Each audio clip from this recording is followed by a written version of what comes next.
मैंने दर्द को मुस्कुराकर सहना क्या सीख लिया।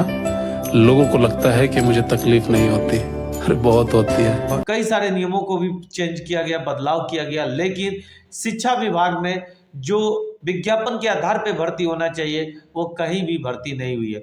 किसी भी क्षेत्र में अगर 10 से 15 लड़के अगर धांधली करता पकड़े जाते हैं तो उस भर्ती प्रक्रिया को रद्द कर दिया जाता है, लेकिन अभी तक किसी भी प्रकार की भर्ती प्रक्रिया रद्द होने की कोई भी बात सामने नहीं आ पाई है। और जो 2.0 शिक्षक भर्ती है उसको लेके कोर्ट गए हुए लड़के, जो अभी आपको पता चला है कि अपनी बचत के लिए शिक्षा विभाग ने अगला डेट मांगा है और वहां पे भी 1 से 2 वकील एक्स्ट्रा उनके देखने को मिलने की संभावना है।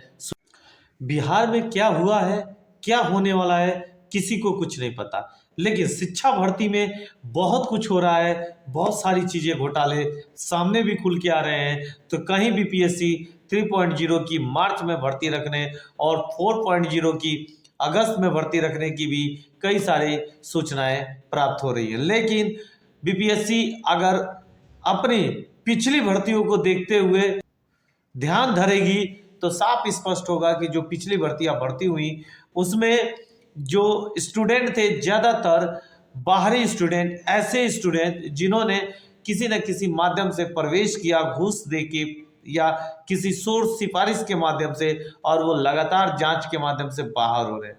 तो सबसे इम्पोर्टेंट है बीपीएससी को धैर्य रखना चाहिए, बीपीएससी को और शिक्षा विभाग को इन बातों पर ध्यान देना चाहिए कि जो 1.0 और 2.0 भर्ती प्रक्रिया में जो गड़बड़ियां हुई हैं, जो धांधलियां हुई हैं, उनको साफ करके उसको पहले स्वच्छ भर्ती जुलाई तक क्लियर सब कर देना चाहिए। उसके बाद ही 3.0 की भर्ती प्रक्रिया के बारे में बात करना चाहिए या विचार करना चाहिए। सुनने में आ रहा है कि 3.0 को मार्च में लोग कंप्लीट कराने का मूड बना रहे हैं और 4.0 को सूचनाओं के मुताबिक अगस्त माह में कंप्लीट कराने की बात कही जा रही है, वो भी के पाठक साहब के द्वारा, जो कि सूचना हमें प्राप्त हुई है। लेकिन ऐसा करना कहीं ना कहीं एक हानिकारक है और ये एक अलग क्षेत्र में जाते दिखेगा। दूसरा चीज कि जो स्टेट की मान्यता लागू होने की थी कि जो स्टेट के ही लड़के पेपर देंगे, केवल बिहार स्टेट के, तो वो भी पूरी सिरे से नकारा जा चुका है। जैसे भर्ती हुआ है 1.0 और 2.0 में, सेम उसी प्रकार से भर्ती 3.0 और 4.0 में भी आपको सामने देखने को मिलेगी। आपको अभी मालूम चला है कि जो शिक्षा विभाग के अपर सचिव हैं उनके द्वारा कई सारे नियमों को भी चेंज किया गया, बदलाव किया गया, लेकिन शिक्षा विभाग में जो विज्ञापन के आधार पर भर्ती होना चाहिए वो कहीं भी भर्ती नहीं हुई है। किसी भी क्षेत्र में अगर 10 से 15 लड़के अगर धांधली करता पकड़े जाते हैं तो उस भर्ती प्रक्रिया को रद्द कर दिया जाता है, लेकिन अभी तक किसी भी प्रकार की भर्ती प्रक्रिया रद्द होने की कोई भी बात सामने नहीं आ पाई है। और जो 2.0 शिक्षक भर्ती है उसको लेके कोर्ट गए हुए लड़के, जो अभी आपको पता चला है कि अपनी बचत के लिए शिक्षा विभाग ने अगला डेट मांगा है और वहां पे भी 1 से 2 वकील एक्स्ट्रा उनके देखने को मिलने की संभावना है। सूचनाओं के आधार पे ये बात को भी बखूबी बताया जा रहा है। बिहार में अभी खेला होना बाकी है। आपको भी पता है कि अभी नीतीश सरकार को बहुमत साबित करना बाकी है, जो कि 10 तारीख को पहले डेट दिया गया था, अब बढ़ के ये डेट आपके 12 तारीख को हो चुका है।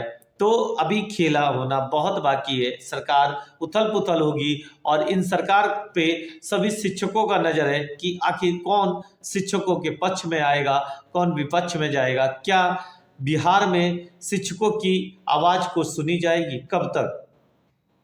भाजपा के दोनों उप मुख्यमंत्री ने कहा था साफ कि अगर वो सरकार में होते तो इस भर्ती प्रक्रिया को रद्द करते हुए सीबीआई जांच बैठा देते, और उनकी इच्छा भी थी कि जल्द से जल्द इस पे सीबीआई जांच बैठे और दोनों भर्ती प्रक्रियाओं को रद्द किया जाए।